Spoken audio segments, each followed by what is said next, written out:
இந்த உலகத்தில் ஒரு பரிதாபமான ஜீவன் அப்படின்னு சொன்னது இந்த பாய் பிஸ்டி தான். நான் இதை பற்றி ஒரு போயம் எழுதி ரொம்ப ட்ரெண்ட் ஆச்சு. அது என்ன ஆயிடுச்சுன்னு கேட்டிங்கன்னா, பயங்கர ட்ரெண்டாகி பயங்கர பலவிதமான விமர்சனங்கள்.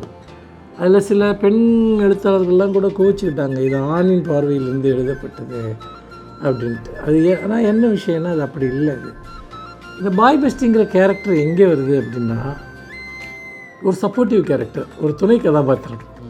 அதாவது செகண்ட் ஹீரோ இதெல்லாம் பார்ப்பீங்க இல்லையா, அது மாதிரி ஒரு துணை கதாபாத்திரம். இந்த துணை கதாபாத்திரத்தினுடைய வேலை என்னென்னா, ஒரு காதலன் அல்லது கணவன்.